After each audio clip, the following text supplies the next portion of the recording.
E estamos ao vivo. Boa noite. Meu nome é Natália e hoje eu estou aqui acompanhada da minha queridíssima parceira aí, a doutora Milena, especialista em Direito do Trabalho. Está aí no mercado há 7 anos. E a gente vai falar um pouquinho aí de tudo que vem acontecendo agora aí, né, no mundo da inteligência artificial e como isso vai influenciar principalmente as empresas nas relações de trabalho. Olá, pessoal, tudo bem? Boa noite. Prazer estar aqui com a Natália e a gente falar sobre inteligência artificial, um tema tão atual e tão desafiador, né? Principalmente aí para os empregadores, para as empresas. É super importante o time, a RH, gestores, todas as lideranças estarem alinhados, não só com os avanços, mas também juridicamente para entender as responsabilidades, as consequências, como que tudo vai avançando aí. Então, bora que tem muita coisa para conversar. Bom, a gente vê aí uma evolução significativa no uso da inteligência artificial e cada dia mais e mais a gente vê certos envolvimentos da inteligência artificial no dia a dia, né? E quando a gente fala sobre o meio jurídico e o meio empresarial, esse tema está maior ainda. Por quê? Porque a gente vê aí pessoas sendo substituídas por inteligências artificiais ou o uso de forma desenfreada mesmo. A gente vê que é um tema que está em alta, né, Milena? O pessoal fala muito sobre inteligência artificial, tudo hoje é inteligência artificial. Mas, além da questão da produtividade, que obviamente todo empresário e todo bom profissional quer aumentar a própria produtividade, a gente também tem aí alguns riscos atrelados a essa temática, né? E a gente queria trazer principalmente isso para empresários. Porque se hoje você tem um funcionário que usa inteligência artificial, e aí, você está sabendo o que ele está usando, como ele está usando, como isso vai influenciar a sua empresa e até as penalidades que isso pode causar. Acho importante a gente pensar que a automação, né, de forma geral, ela traz alguns desafios, mas ela também traz vantagens, né? Um dos grandes desafios, eu acho que coloca medo em todo mundo, é o desemprego estrutural, aquele medo de demissões em massa, enfim, a gente até vê, né, algumas empresas praticando e tal, depois voltando atrás, recontratando. Como desafio, a gente também vai ter aí questão de danos, né, à saúde do trabalhador, principalmente saúde mental, e a gente pode falar aí do case da própria Meta aqui no Brasil, que já tem alguns estudos, já tem algumas notícias falando o quanto os trabalhadores que trabalham principalmente com essa parte de fazer a leitura do algoritmo, né, fazer aquela sondagem de postar, a moderação das postagens, né, aquilo que as pessoas são expostas. Tem um número alto de empregados adoecendo e o mau uso das consequências de forma negativa aí para a humanidade. Mas também a gente tem vantagens, né, Natália? A gente pode falar de modernização, a gente pode falar de aumento de produtividade, de cura de doenças, melhoria nos transportes, avanço de qualidade de vida, de maneira geral, e geração de riqueza, né? Acho que a gente tem que olhar para a inteligência artificial de forma positiva e buscar aí lidar com os riscos da forma mais saudável e sensata possível. Sim, a questão do uso da inteligência artificial, ela vem sim para melhorar muita coisa. A questão de melhoria de produção mesmo, a produção por tempo. A gente vê aí, você poupa muito tempo, você consegue entregar melhores resultados, mas é aquela coisa. Até que ponto a automação é viável, até que ponto não é. A gente vê aí na temática principal é a substituição das pessoas pela inteligência artificial. E assim, pelo que a gente acompanha aí cotidianamente na evolução da inteligência artificial, essa realidade está bem longe ainda. Mas o que a gente vê? Que as empresas estão acreditando nesse discurso e estão trazendo aí a inteligência artificial para dentro das empresas desesperadamente. Meu Deus, eu não posso ficar para trás, mas ao mesmo tempo realizam essas demissões em massa. E aí, o que é a minha preocupação aí? A gente vê que as empresas, de fato, não estão preparadas para assumir isso, essa inteligência artificial de forma interna. Então, o que a gente vê é a falta de treinamentos mesmo, de manuais, de procedimentos detalhados. Então, é importante aquela participação ali de uma consultoria, uma implantação bem elaborada que vá cobrir furos específicos da empresa, porque aí a gente pega casos recentes aí de demissões em massa que precisaram ser revertidas porque tinha dado alguns problemas. E aí eu queria entender, claro, a gente tem primeiro essa temática, que são dinheiros que estão sendo jogados fora, porque eles estão investindo em ferramentas que não vão ser bem usufruídas, mas também existe aí a temática da área legal trabalhista, que a gente está falando de demissões em massa. Então, eu queria que você explicasse um pouquinho nesse sentido para a gente. Quando a gente pensa em implantação, né, de modernização, automação de forma geral dentro das empresas, a gente sempre vai esbarrar, acho que numa dificuldade talvez até cultural que os empresários brasileiros enfrentam, que é a ausência de treinamento, de procedimento, de processo dentro da empresa de maneira geral, né? Eles não têm POP, não tem processo para aplicar penalidade, não tem processo para contratar, às vezes a cadeia produtiva, a estrutura da empresa não segue uma lógica, cada empregado faz de uma forma. E isso, quando a gente traz uma automação, quando a gente traz uma inteligência artificial, ela vai exigir que o empregador esteja com essa parte da empresa já redonda. Ele precisa de um padrão. Então, por exemplo, quando a gente imagina na atividade mais simples do chat GPT, por exemplo, ou de uma automação para responder atendimento ao público no WhatsApp, por exemplo. Vai elaborar a mensagem padrão e tudo mais. A empresa precisa ter um modelo para seguir de atendimento e todos os empregados têm que estar afiados, treinados, né, para que cada um não atenda de uma forma. Quando a gente pensa nisso, não tem nem como depois medir, porque também uma das vantagens da inteligência artificial é você conseguir medir, né, tem indicadores aí fortes de como está a produção. Então, acho que o primeiro momento tem essa dificuldade natural que é normal da operação.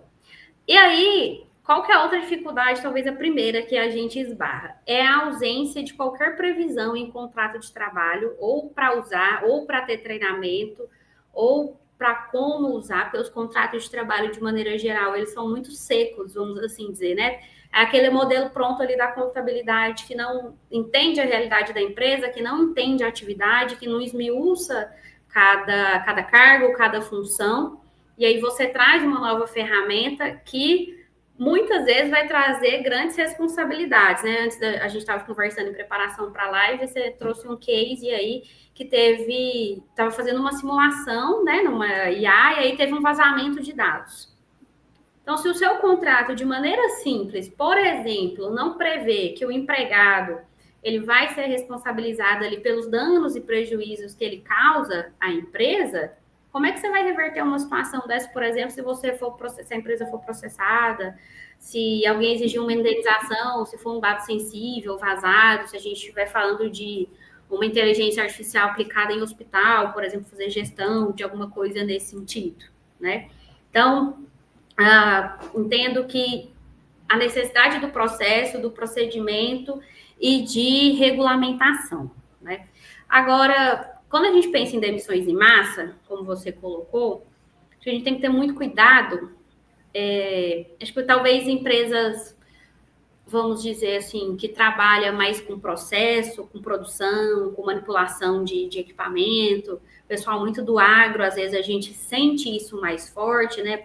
Se a gente parar para pensar lá atrás, quando vem a máquina que ela faz a colheita sozinha, ela substituiu, né, muitos colheitadores. E aí, é importante a gente pensar que a Constituição Federal, desde 88, né, tem muito tempo que ela traz ali uma proteção para o trabalhador em relação à automação. Lá no artigo 7º, ela vai falar que são direitos dos trabalhadores urbanos e rurais, além de outros que visem a melhoria de sua condição social, a proteção em face da automação na forma da lei. Então, uma das coisas que a nossa Constituição Federal, e aí, por consequência, CLT e demais normas vão fazer uma proteção, é, por exemplo, essas demissões em massa. O que é o ideal a empresa fazer?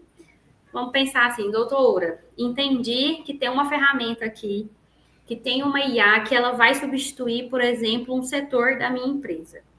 A equipe está treinada, está redonda, eu consigo substituir, mas eu vou ter que demitir, sei lá, 15, 20, 50 pessoas.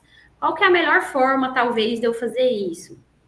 Principalmente se a gente pensa em empresas no interior, que aí talvez o empregado tenha um acesso mais fácil, ou tenha esse contato mais forte com a base sindical, né? Porque ele vai bater lá no sindicato e vai falar, estamos sendo substituídos por máquinas. Então, o ideal é que a empresa já siga esse procedimento de demissão acompanhado do sindicato laboral. Que aí, talvez, a gente pode prever aí, quem sabe, um treinamento, um aperfeiçoamento para esses colaboradores que vão ser substituídos por inteligência artificial.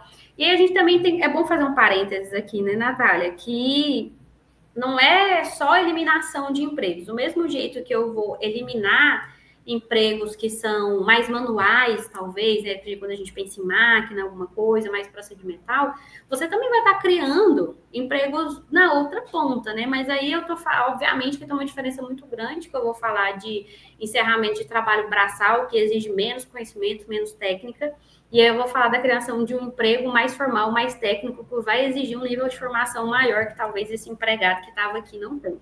Então, é muito importante ter esse alinhamento, essa conversa com o sindicato, porque às vezes você consegue fazer a progressão desse trabalhador que está aqui, na ponta, talvez no chão de fábrica, e com aperfeiçoamento, com estudo, fornecimento de curso, enfim, você consegue trazer ele novamente lá na frente, já para tentar aplicar e aproveitar ele no uso da IA. Então, só para recapitular, considero importante ter a previsão no contrato, né?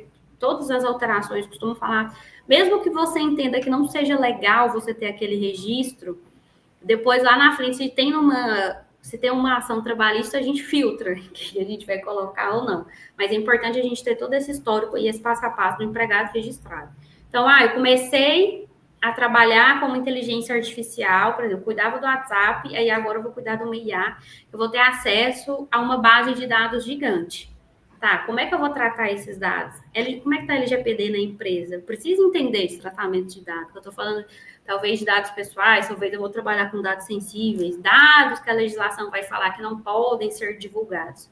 Como é que eu vou fiscalizar esse empregado?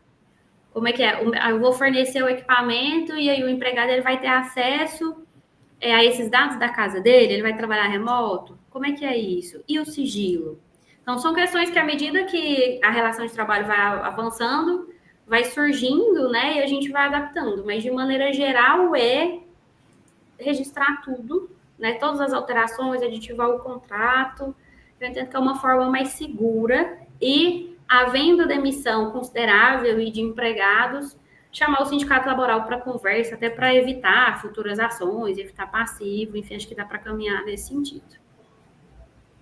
Eu vejo que a questão do crescimento aí para chegar ao patamar de substituir as pessoas não é uma coisa para agora, mas é o momento de se preparar para isso. Igual você falou aí, são empregos novos que surgirão. E isso é realidade. A gente vê aí muitas pessoas que já constroem os agentes de inteligência artificial, então surgiram várias agências nesse sentido, mas não é uma coisa assim que deveria estar na proporção que está. O que a gente vê são agentes mal feitos ou até enganosos. Você compra como se fosse um agente, na verdade você está comprando um simples assistente que não tem essa visão justamente do risco do vazamento de dados. O que a gente vê, por exemplo, são pessoas que utilizam o chat GPT para analisar uma base de dados gigantesca com dados sensíveis. E quando a gente fala de uma assinatura de valor menor, que é essa de R$120, questão de $20, a gente sabe que os dados inseridos ali são utilizados para treinar as inteligências artificiais. Então, quem te garante que a própria OpenAI não vai usar o seu dado como referência para o seu concorrente quando ele perguntar alguma coisa? Até que ponto isso vai ser entregue? Mas a gente tem questão ética, tem restrições éticas específicas. Mas não é tão simples assim. Tanto é que se a gente for puxar aqui para o lado jurídico mesmo, a gente vê advogados e até juízes sendo multados, processados por jurisprudências falsificadas, que simplesmente aquela ferramenta alucinou. Então, é importante, inclusive, conhecer as ferramentas que vão ser utilizadas dentro da sua empresa ou escritório.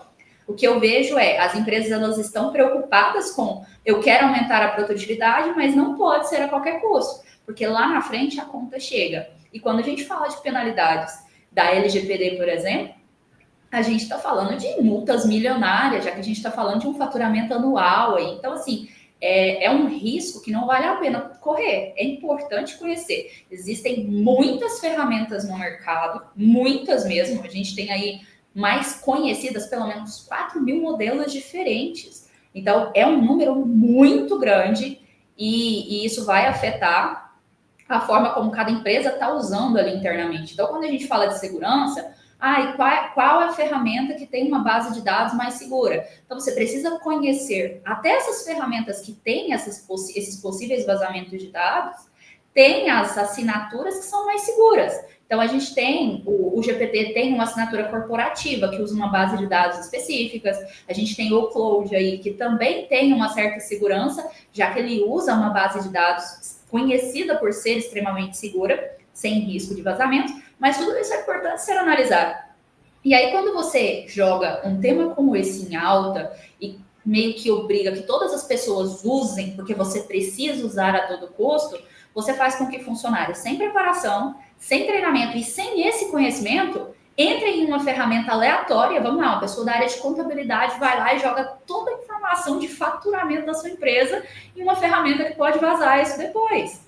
Ou de inadimplência, nossa, uma planilha de inadimplência. Imagina o transtorno que isso pode causar lá na frente, se isso vazar em algum momento. A gente tem ferramentas que já estão atreladas a buscadores de internet. Então, já pensou você pesquisar alguma coisa sobre inadimplência e vir a lista dos seus clientes ali?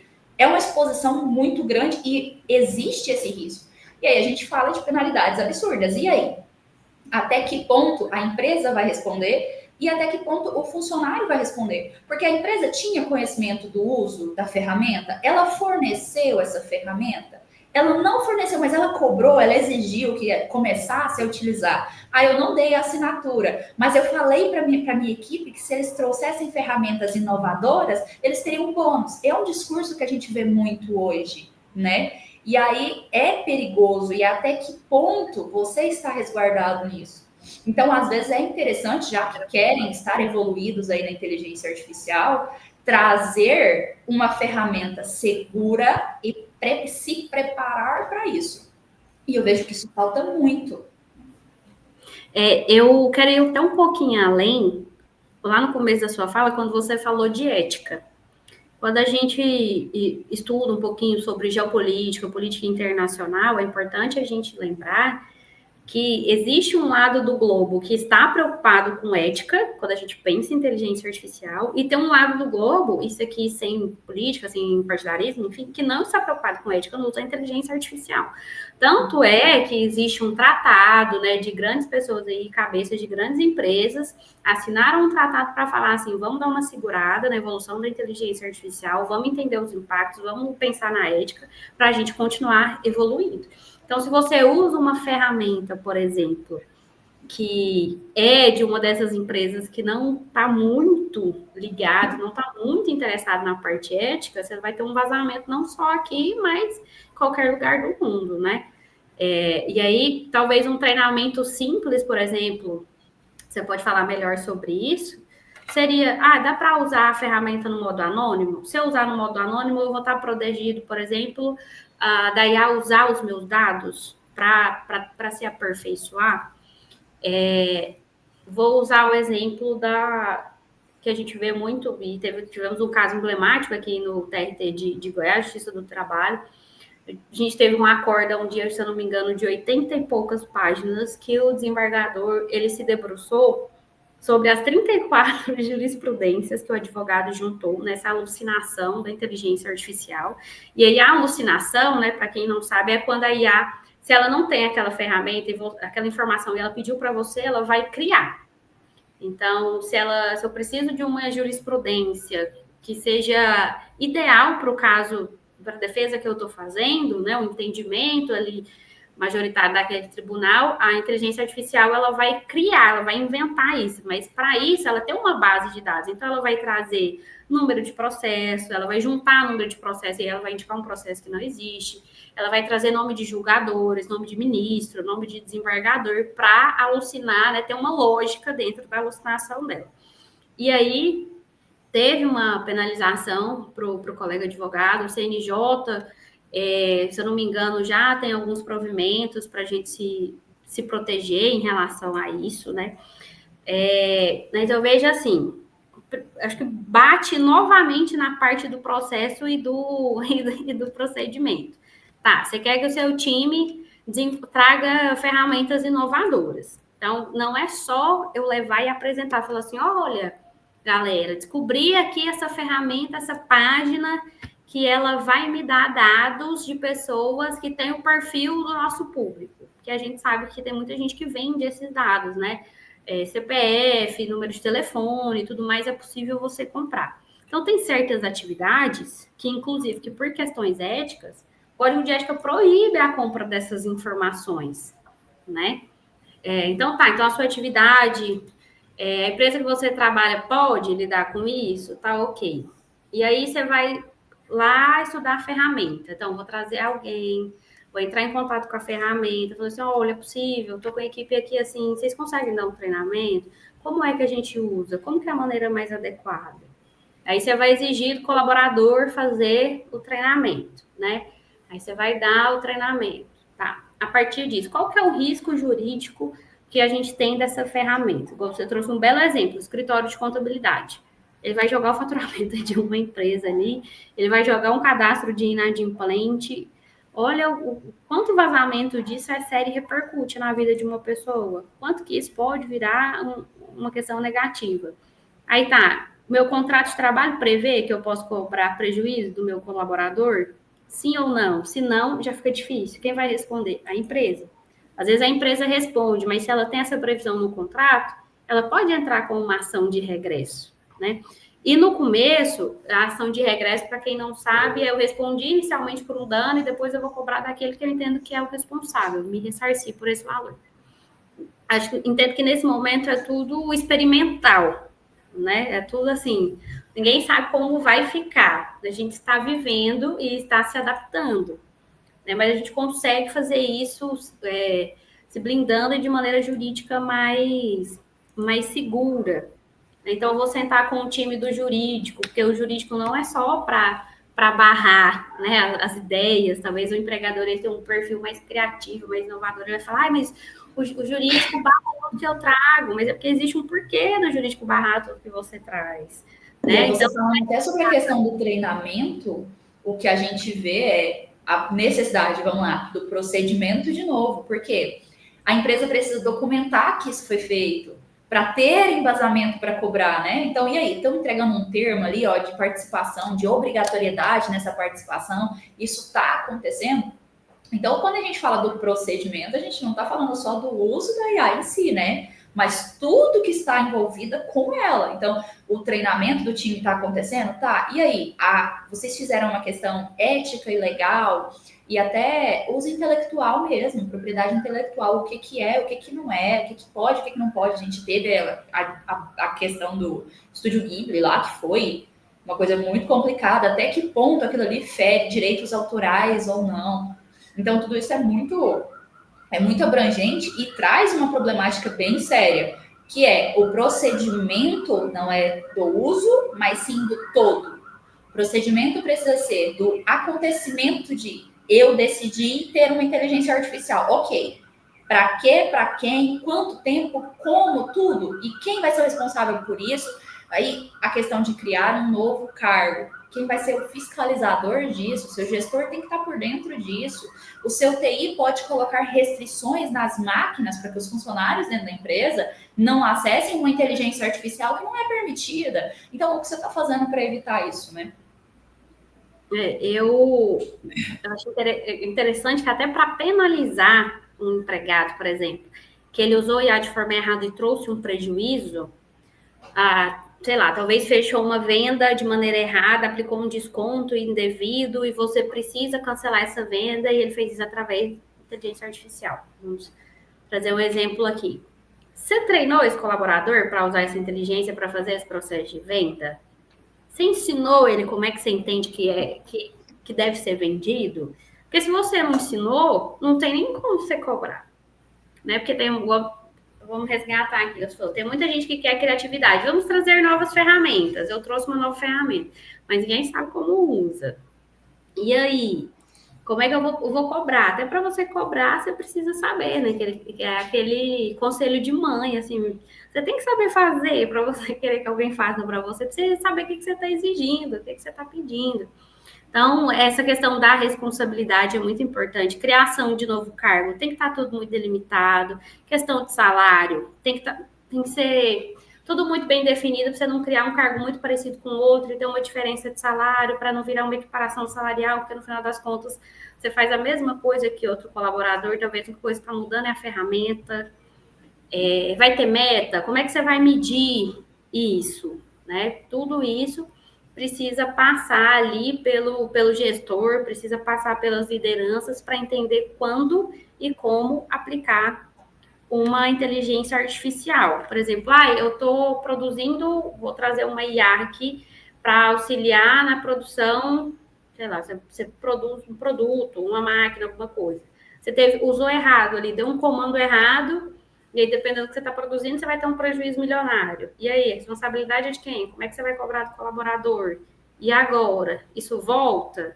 Não volta? Como volta? Acho que são perguntas importantes que a gente vai sentindo assim na caminhada, né? Vai sentindo no decorrer. Mas até você chegar lá, você consegue ter procedimento, ter processo, ter termo, aditar o contrato de trabalho, alinhar o time, entender quais são as responsabilidades. Então, ler política de privacidade das ferramentas, termos de uso, como é que você vai fazer aquilo? Você vai contratar uma inteligência artificial para poder fazer o chatbot da sua empresa. Tá, que dados você vai fornecer? Até onde ela pode ir? Como é que ela trata esses dados? Você encerrou o contrato.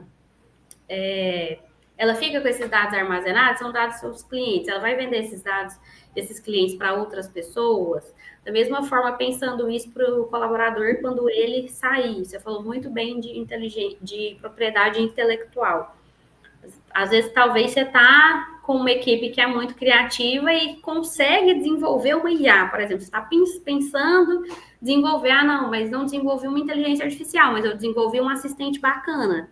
E aí, com quem que é a propriedade intelectual desse assistente? Porque às vezes você não colocou nada no contrato, mas a pessoa vai lá e faz o registro no INPI. E agora? Como que fica? Né? São perguntas importantes que devem ser pensadas. E aí lembrando que ainda é um assunto vago, que as pessoas ainda estão tentando entender como vai funcionar, e como toda evolução aí, a gente está na fase de teste ainda. E é muito interessante analisar o contexto da inteligência artificial, que assim, é bom deixar claro aqui, a gente não é contra o uso da inteligência artificial, desde que usada com responsabilidade, né? A gente sabe que ela veio para facilitar muito. Eu confesso que eu não gosto dela aí na área criativa, eu acho que ela deixa a desejar ainda. E assim, a maioria delas deixa a desejar, que obviamente é uma máquina. Então, até ela chegar no patamar de ter esse resultado satisfatório, acho que temos uma longa caminhada aí. Mas aí isso é um assunto mais técnico, tem muita discussão envolvida no que todas essas inteligências artificiais estão tentando alcançar, né? Mas, de forma geral, a inteligência artificial ela é sim uma grande evolução.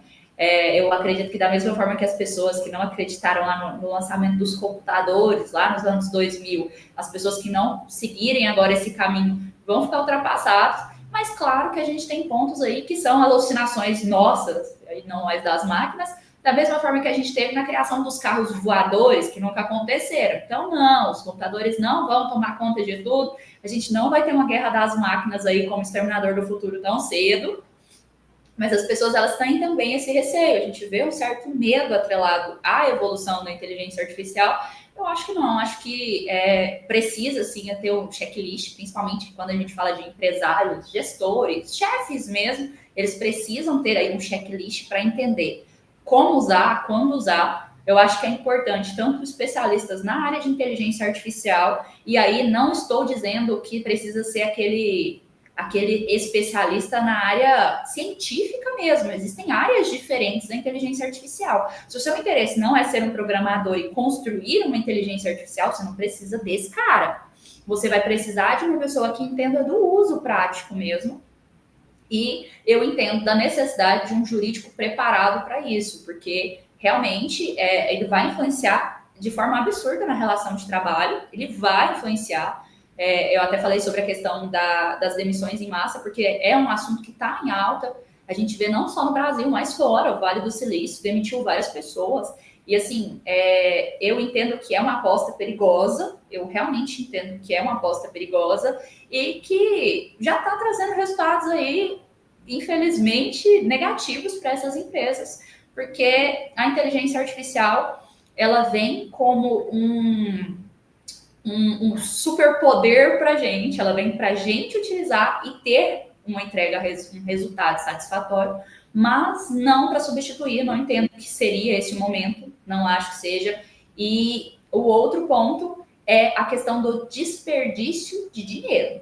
Como eu disse, a gente vê muita construção aí de agentes e muitas agências surgindo nesse sentido, pela busca desenfreada por um agente de IA que vai fazer tudo. E aí, quando você pesquisa de forma geral, se a gente estiver falando, por exemplo, de um agente de IA de vendas, não é tão simples, porque a partir do momento que uma pessoa está percebendo que ela está falando com uma máquina, ela já se fecha, ela não quer mais vender. Então, o ser humano, principalmente hoje, ele busca muita conexão humana.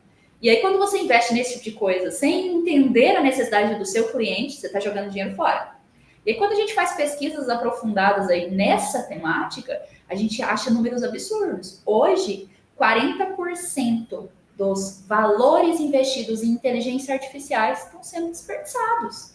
Então, assim, é muita coisa. Imagina que 40% que você pagou de inteligência artificial, então você pagou 1 milhão, 40% disso é dinheiro jogado fora. Se você não construir um procedimento detalhado e uma análise detalhada de para que eu quero inteligência artificial. Ah, ela serve para tudo. Será?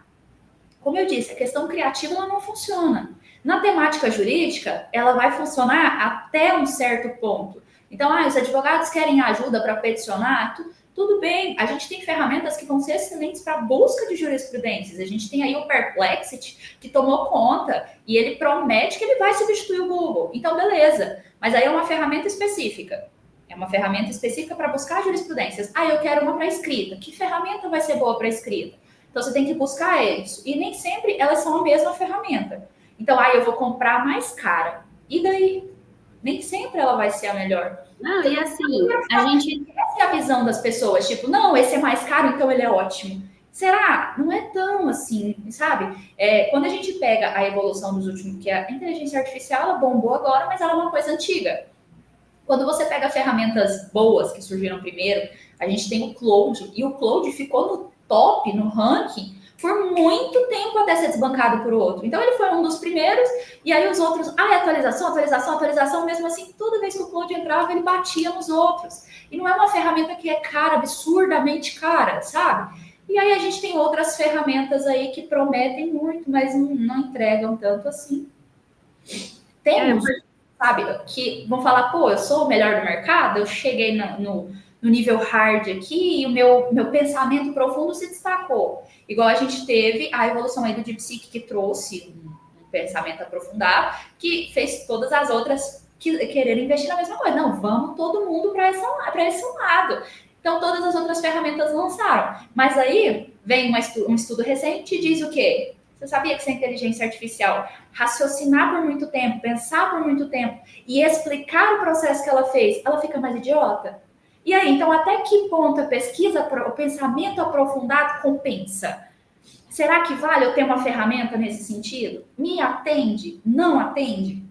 E aí a gente tem o Gemini, que aí esse ano ele estourou com o Veo 3, que é a criação dos vídeos animados, que está todo mundo amando, está usando bastante, que é uma ferramenta muito segura para a questão de e aí, ressalva, ela é muito segura para algumas questões específicas, porque, diferente do GPT, por exemplo, ela não tem memória. Se você falar para ele, não armazena isso aqui, ele não vai armazenar. O Claude também tem essa mesma função. O Claude só vai armazenar se você falar para ele, armazena. Entendeu? Então, são ferramentas diferentes que estão aí no mercado, e claro, eu estou trazendo algumas específicas aqui, mas assim, é um número absurdo, mas são ferramentas específicas que no mercado são idênticas, mas não são idênticas. Elas têm peculiaridades que as distinguem.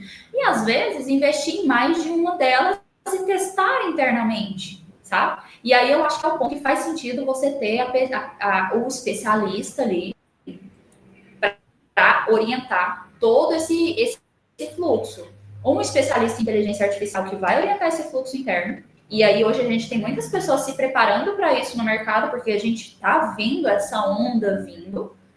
E você precisa preparar o seu profissional. Então, o seu profissional, ele pode ver, o da sua empresa, ele pode ver também que você está indo atrás de ferramentas e falar, porra, eu vou caçar outra coisa, porque esse cara vai me mandar embora. E às vezes, não, ele pode ser a pessoa que você está vendo para substituir lá na frente, como você falou. Pô, ele pode ser o chefe desse departamento lá na frente. Então, é importante que tenha toda uma temática envolvida nisso, apresentar para os seus funcionários o que vocês estão buscando, o que você quer trazer. Tipo, não, eu quero que a produtividade do meu departamento de marketing aumente em 30%. Então, buscar pautas quentes no Grok seria uma opção, já que ele busca no Twitter as principais matérias. Ótimo, legal. Então, eu vou diminuir uma pesquisa de mercado de uma semana do meu marketing. Vale a pena. É uma coisa que vale a pena. Mas, quando você fala de usar o Grok para criar o conteúdo, aí você tem um problema, porque ele já não tem tantas questões éticas vinculadas a ele, e essa é a propaganda deles. Eu não tenho restrições, a gente usa o mínimo possível de restrições para entregar o que a gente puder. E aí você vai usar ela na produção de conteúdo dentro da sua empresa? Não vai. Então tem que tomar cuidado. Acho que é importante a gente desmistificar algumas coisas. Acho que você pontuou muito bem, e acredito que o cinema, né, a arte, a fantasia, ela contribui muito para a gente ter preconceitos em relação à inteligência artificial. E aí, quando a gente pensa em filmes, por exemplo, como Exterminador do Futuro, eu acho que fica no imaginário de todo mundo que as máquinas vão nos dominar, né? E o primeiro ponto, assim, é que por mais que a IA seja criativa, ela não cria, né? Importante a gente lembrar isso, porque ela vai trabalhar com os dados que a gente alimenta. Então, nós, enquanto advogados, por exemplo, que vamos usar e fazer uma petição para trabalhar em cima de um caso, eu uso muito inteligência artificial nas minhas petições, mas, por exemplo, jurisprudência é uma coisa que eu não uso delas, eu não confio. E os próprios tribunais, hoje, eles já têm inteligência artificial focados em jurisprudência, por exemplo. Então, na Justiça do Trabalho, eu uso muito o sistema do Falcão, que é um sistema que você consegue nichar ali a turma, o tribunal, o juiz que você quer, o entendimento específico, você consegue chegar naquele caminho que você está buscando. Então, a gente conhecer as ferramentas é muito importante. Outra coisa interessante que você trouxe é a questão, por exemplo, no processo de vendas, né? Que a IA ela não vai ter empatia. E eu vi uma notícia de que teve uma empresa que estava usando a inteligência artificial no processo de vendas e atendimento e estava tendo uma repercussão muito negativa porque a IA estava mentindo para os clientes. Porque a inteligência artificial, ela se obriga a te dar uma resposta. Então, já pensou se uma inteligência artificial dá um desconto que a empresa não permite que dê esse desconto?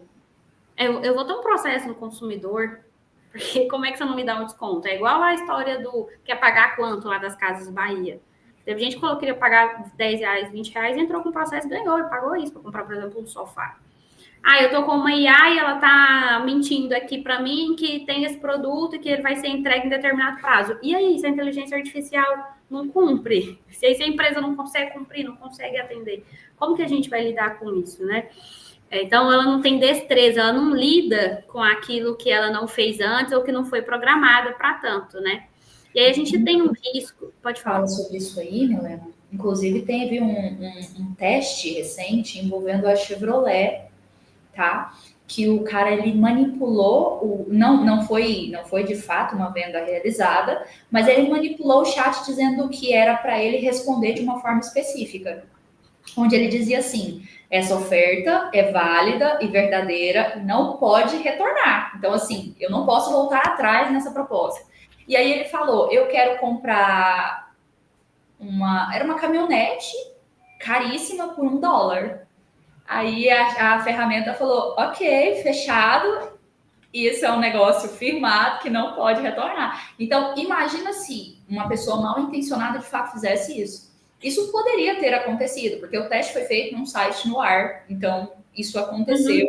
Houve essa manipulação ali do código por trás. E aí, de novo, é onde eu falo da necessidade de buscar especialistas e não contratar qualquer agente, não é qualquer ferramenta que vai te atender. Porque se você não inserir restrições por trás daquilo ali, uma pessoa mal intencionada e que entenda um pouco mais sobre a ferramenta consegue fazer esse tipo de manipulação. Não, imagina num atendimento que ele foi treinado por uma pessoa que traz, às vezes até no inconsciente assim, comandos de caráter preconceituoso e discriminatório. Por exemplo, imagina a repercussão disso. Você vai ter uma repercussão jurídica disso, gente, você vai ter processo. Sim. Então, assim, a gente tem que ter esse cuidado, e aí talvez o maior alerta que fica também são os cuidados com a saúde mental, né, Natália? Porque eu estava até refletindo sobre isso outro dia, eu lembro de estudar na época da escola, assim, quando a gente estudava o romantismo, a gente pensava em Lord Byron, outros poetas, e que o mal do século era a depressão e tudo mais, e que, na verdade, até hoje isso não foi embora, né? E, na verdade, a gente... isso é uma realidade de muitas pessoas e a empresa tem que estar preparada para isso. É uma dificuldade, mas a gente tem que estar. A gente tem NR1 que vai entrar em vigor ano que vem, então a empresa vai ter que pensar em riscos psicossociais e a exposição disso a algoritmos, a inteligência artificial de modo desenfreado vai ter consequências. Eu assisti outro dia uma matéria super interessante, uma matéria investigativa aí, que é relacionada aos colaboradores da Meta no Brasil, em que você tem um nível de idade ali, um padrão de idade muito definido de quem trabalha, e é do pessoal que faz moderação das postagens, das publicações ali que circulam nas redes sociais da Meta. E o índice de trabalhadores adoecidos é monstruoso. Por quê? Porque quem vai fazer a moderação vai trabalhar com, geralmente, imagens, fotos, vídeos que violam as políticas de privacidade. Então, você está falando ali de cenas absurdas e horrendas, assim, inimagináveis, que é a coisa que você imagina ver em filme, e olha lá que nem todo mundo tem coragem de assistir filme de terror, filme de violência e tudo mais. Então, olha o risco psicossocial disso. Será que a saúde, os profissionais de saúde estão preparados ainda para lidar com isso, com essa exposição, as consequências disso? Né? Talvez um isolamento, porque talvez a inteligência artificial pode causar, dependendo da empresa que for fazer um isolamento, você vai para o home office, talvez.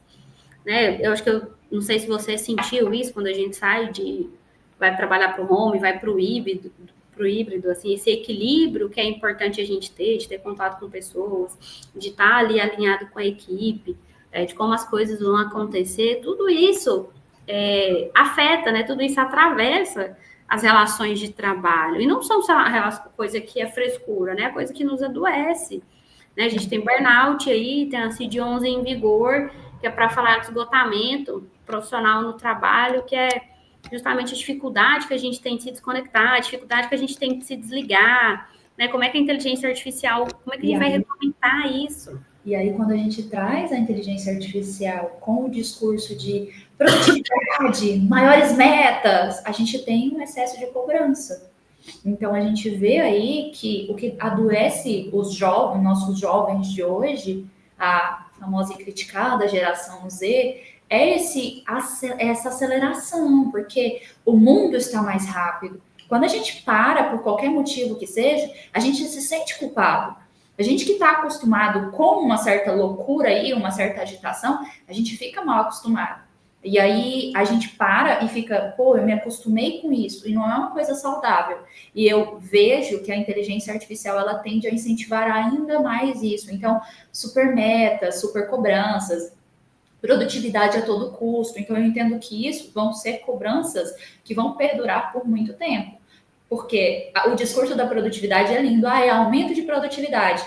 Mas o seu empregado, ele não vai ficar parado, ele vai ser mais cobrado por isso. Porque se eu tenho uma ferramenta de inteligência artificial que me entrega mais, eu quero que você me entregue mais. Se antes você me entregava 20, agora eu quero 40. Porque a ferramenta faz metade do seu trabalho.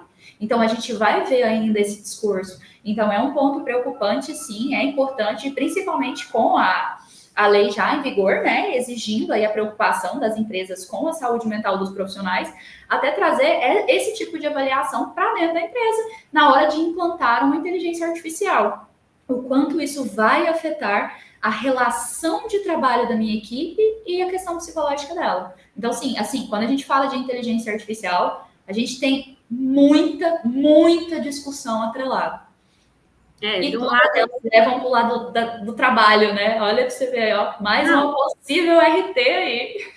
Justamente, porque, olha só, hoje a gente já tem uma dificuldade com empresas que trabalham com tecnologia, com computador, que não é nada que você vai conseguir contar ali. Você já tem uma dificuldade muito grande de ter uma meta que seja plausível, por exemplo. Se você não trabalha com vender um número X de venda ou X reais.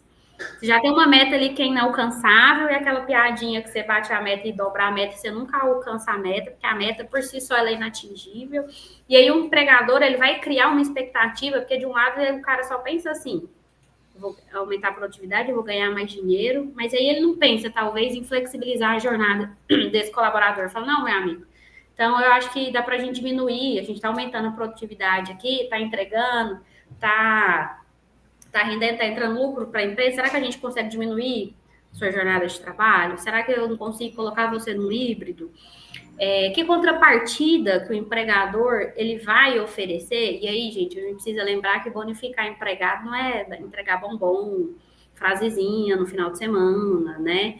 É coisa que realmente a gente fala de salário emocional, né? Que acho que entra tudo isso, assim, você tem que remunerar bem o colaborador pelo que ele está fazendo, reconhecer de verdade, não é entregar um bombom para ele dizendo eu estou te reconhecendo, muito obrigado pelo tudo que você faz, eu estou aqui ganhando um dinheiro absurdo e eu tô te compensando dessa forma. Então, assim, tem que ter todo um equilíbrio, né?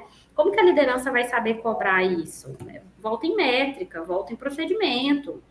Eu vou implantar IA, mas será que eu não consigo colocar um programa interessante aqui de saúde, qualidade de vida para o empregador? Esses dias eu vi no Instagram, agora eu não sei em qual empresa que tinha uma cabina de descompressão que o empregador entrava lá e gritava. Tipo assim, Achei incrível. Até hoje, eu não tenho uma opinião formada sobre isso. Eu não sei se isso é preocupante para mim. Legal. Porque, assim, um local de trabalho que ele precisa de um lugar para o empregado ir lá e gritar daquele jeito, eu não sei se ele é um lugar saudável, entendeu? Acho que fica melhor do que ele gritar em público. Ali é muito tênue, né? Não, e assim, vamos pegar uma notícia que repercutiu bastante aqui em Goiás. A gente teve 2 episódios nas últimas 2 semanas de profissionais, inclusive advogados, que tiveram um surto psicótico. O pessoal teve um surto, gente. E aí, nesse caso, voltando da meta aí dessa reportagem que eu assisti, teve colaborador que saiu de lá com polícia, teve colaborador que saiu de lá ameaçando, porque as pessoas vão ao extremo, gente. É muito perigoso. Então, assim, não é só, acho que o importante para o empregador, vamos pensar aqui nas questões trabalhistas, não é só ele pensar no lucro que a IA pode trazer. Como você falou, tem gente jogando muito dinheiro fora, achando que está inovando e que está tendo produtividade e rendimento com inteligência artificial. Precisa ter processo, precisa estar registrado no contrato de trabalho, se isso vai ter reflexo no salário, como que isso vai acontecer? Chegou uma máquina aqui que talvez ela vai ter que substituir, ela vai conseguir substituir um setor.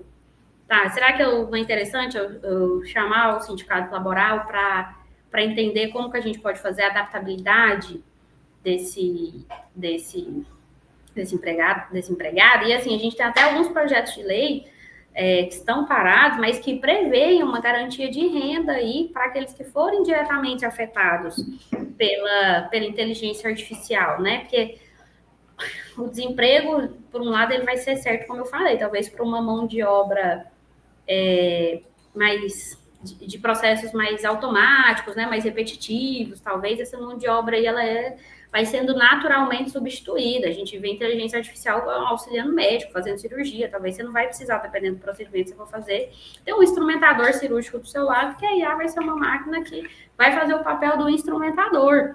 Mas e aí, o que eu vou fazer com esses instrumentadores? Vou simplesmente extinguir? Será que não dá para mim fazer o reaproveitamento desse colaborador aqui dentro do quadro? Não consigo remanejar ele para outro lugar? Tudo isso tem que ser pensado e à medida que a gente vai vivendo, à medida que a empresa vai vivendo, que vai avançando nesse sentido, é que as dores vão surgindo. E as realidades são diferentes, né? A gente traz aqui um conselho geral, mas obviamente que a gente sabe que, por exemplo, um advogado que precisa ter um pouco mais de jogo de cintura ali, uma certa malandragem, vamos usar esse termo, mas sem ser ofensivos, por gentileza. Mas assim, eles são mais difíceis de serem substituídos. De fato, são profissionais que precisam ter uma coisa diferenciada ali que a máquina ainda não conseguiu reproduzir. Então, o uso de IA dentro desses departamentos, ele é satisfatório até um determinado ponto. Então, ele vai ajudar, por exemplo, eu tenho assistentes pessoais criados dentro das minhas IAs.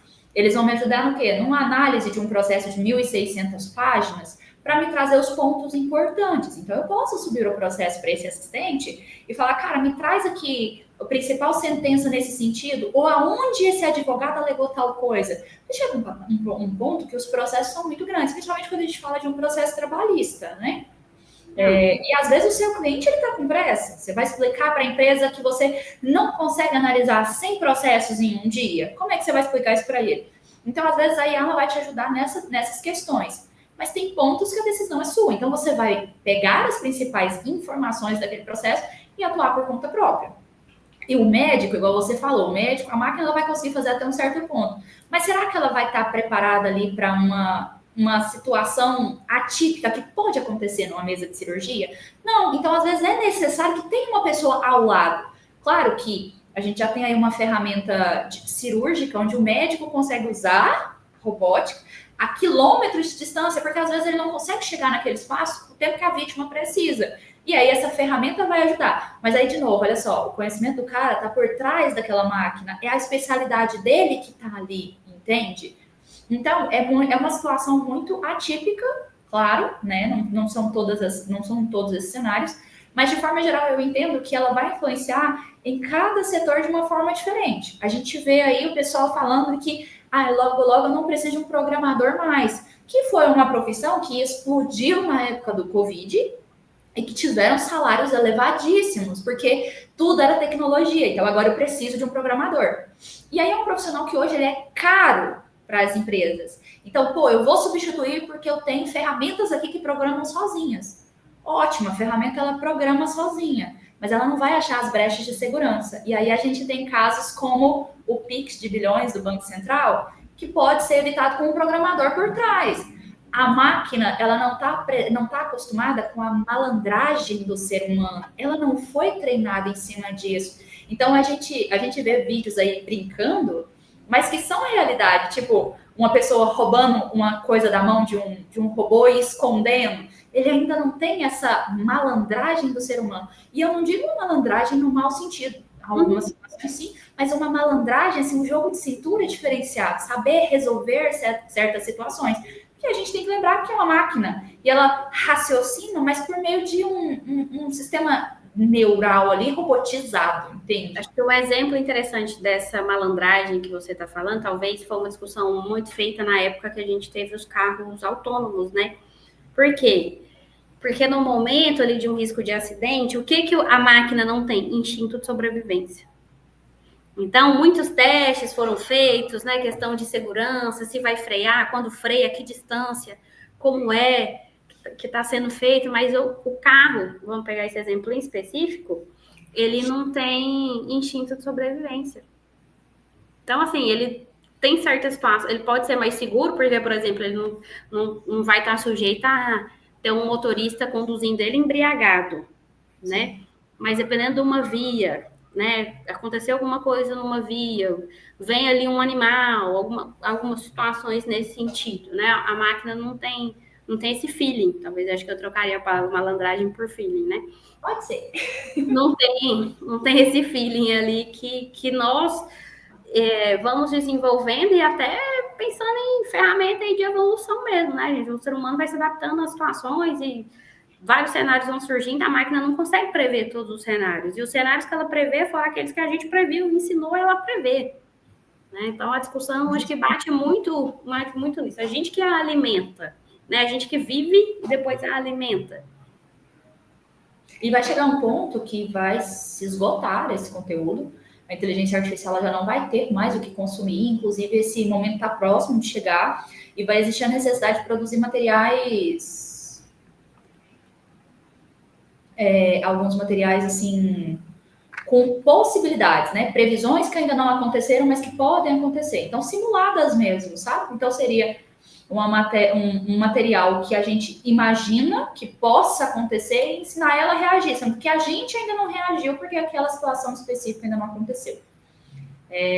Eu vejo que a inteligência artificial ela tem muitas vertentes, ela tem muito conteúdo para ser discutido. Essa live, inclusive, ela ficou bem longa, a gente se prolongou aqui um pouquinho, mas eu entendo que seria isso, a importância de, sendo repetitiva, procedimentos, processos, treinamentos, contratos, a responsabilização, porque lembrando que mesmo que você consiga puxar aí o profissional para alguns processos, a condenação pode sim vir solidária ou subsidiária, então a sua empresa está correndo risco, sim, e é importante essas limitações atreladas ao uso da IA, porque nem toda inteligência artificial é boa, nem todo mundo que produziu um agente estava bem intencionado, então tem que tomar muito cuidado. É uma temática que explodiu e foi de uma hora para outra, sim, ela já acontecia há algum tempo, a gente tem aí a nossa robô mais antiga aí, que é a Sofia, que até então ela era a evolução máxima e hoje ela está ultrapassada, se a gente for considerar, com a situação dos novos robôs aí da Tesla, mas eu entendo que ainda temos muita evolução aí para acontecer e não é uma coisa a se temer. A inteligência artificial não é para você ter medo dela, mas é para você se adequar e entender até que ponto ir. Riscos éticos, legais, profissionais, e assim, não é para depois. Eu falo muito isso, eu falo a inteligência artificial não é o futuro, ela é o agora. O que a gente pode fazer agora é realmente se adequar a ela e fazer fluir, seguir, para a gente não ser engolido por tudo isso. E realmente, algumas profissões serão extintas, infelizmente serão extintas, algumas pessoas terão que rebolar aí para poder arrumar um novo emprego, sim, mas esse não é o momento ainda, isso não aconteceu ainda, mas esse é o momento de você se preparar para essa situação. Então, eu vejo que muitos trabalhos braçais, por exemplo, vão ser substituídos por esses robôs gigantescos aí de 2 metros. Mas aí a gente tem um lado negativo e a gente tem um lado positivo. Esses robôs irão à guerra e não a gente mais. Então, essa mortalidade que a gente vê aí na Rússia e na Ucrânia não vai acontecer. Os robôs vão lutar e vão se resolverem entre eles. O que ganhar, ganhou e o outro perdeu e pronto. Então, claro, benefícios, malefícios. Profissões serão extintas, infelizmente serão. Mas você, nesse momento, tem a possibilidade de se reinventar e estar preparado para quando essa situação de fato chegar. Uhum. Eu acho que a live ficou bem boa. Esse assunto a gente vai, né, inclusive nós duas vamos falar sobre ele aqui em outras oportunidades, porque querendo ou não, caminha junto, né? Assim, o direito do trabalho, ele é um direito social e que, por exemplo, a pandemia demonstrou muito isso para a gente, o quanto ele é necessário. O advogado trabalhista, ele não dormia, por exemplo, na época da pandemia, até antes de 1h da manhã, que era a hora que publicava-se as medidas provisórias, a gente ficava de plantão, acordado, porque cada dia podia sair uma MP nova e tudo tinha que mudar, e a hora que o despertador tocasse, a empresa abrisse, a gente tinha que saber passar isso para o empregador. Inteligência artificial talvez não vai trazer esse desafio nessa velocidade, mas, como você falou, é o agora, né? Eu lembro, quando eu era criança, não tinha aquele filme com Robin Williams, AI, inteligência artificial, não sei se era IA, inteligência artificial. Lá, assim, a gente pensava, nossa, quando é que isso vai acontecer, né? Quando a gente assistia... Eu tava falando esse dia sobre Star Trek, gente. Star Trek, você assistia a série de 1950 e poucos, o pessoal com celular, ou com uma maquininha lá para fazer um diagnóstico. Quanta coisa, né, a gente traz, assim, fala, nossa, como que isso aconteceu? E aí, hoje é uma realidade, não tem como fugir, acho que não dá mais para a gente se apegar nesse discurso. Eu tenho medo, a máquina vai tomar conta. A gente vê isso, acho que o Brasil, querendo ou não, é um bom exemplo de como o governo consegue colocar a tecnologia, né, e levar isso para todos os lugares desse país é um desafio muito grande, mas a gente tem muito serviço público que usa de IA, que usa de inteligência artificial. Quando a gente fala do Gov, para você acessar, aí tem que fazer um reconhecimento facial. E aí todo mundo reclama da dificuldade que é você fazer o reconhecimento facial no Gov, porque a ferramenta ela não é tão boa. Tem hora que o sistema cai, né, e é algo público, está ali gratuito para a gente, e que a gente precisa lidar e não tem como fugir, né? O direito do trabalho, ele é um direito social, ele caminha junto com a sociedade, os trabalhadores, os empregados vão vivendo as dores e nós, advogados, vamos acompanhando as dificuldades e estamos ali eu costumo falar assim, que o nosso papel talvez seja garantir que o nosso cliente não pague ou que ele pague da melhor forma possível, né? Pagando menos, enfim, a gente tem que pensar nessas estratégias, porque no final das contas, tudo isso aqui vai bater no caixa, vai bater no faturamento, vai bater em lucro, vai bater em quanto eu vou economizar, quanto que eu vou gastar, quanto que isso vai me custar. Então, acho que não dá mais para ser um profissional que não seja multidisciplinar, né? Então, os desafios estão postos e a gente tem que estar pronto para isso. Exatamente. Bom, acho que a gente fica por aqui, né? A gente esgotou bem esse assunto. Bom, se vocês precisarem aí de um treinamento, uma consultoria em inteligência artificial, eu sou especialista na área, tá? E, claro, que atrelada a esse trabalho, a gente tem aí a Milena para fazer as adequações na área trabalhista e contratual de vocês. Acho que é importante a gente sempre falar sobre isso. São serviços, como eu disse, são muito envolvidos. Então, não dá para você ter um compliance, uma governança aí, um procedimento e não ter uma adequação trabalhista. Então, acredito que faça parte, sim. E a gente está aí à disposição. Podem mandar as perguntas aí no direct, me mandem conexão, fiquem à vontade, a gente está aberto aí a qualquer dúvida. E, claro, a partir das perguntas que a gente receber por aqui, nos directs, nos contatos com a gente mesmo, a gente vai voltar respondendo, teremos outras lives aí. Eu acho que o tema tem muito que ser falado, tem muita coisa envolvida. E é um tema que é muito bom de trazer, porque isso afeta todos nós, né? A gente, como empresário, como profissional mesmo, até para acabar com um pouco desse medo, essa realidade que as pessoas estão desesperadas. Mas a gente vai trazer mais temas nesse sentido por aqui. Quer complementar, né? Então é isso. Agradecer a oportunidade, agradecer o convite, Natália, a iniciativa. E vamos juntos, que tem muita coisa para fazer. É isso aí. Obrigada a todos, gente. Até mais. Até mais.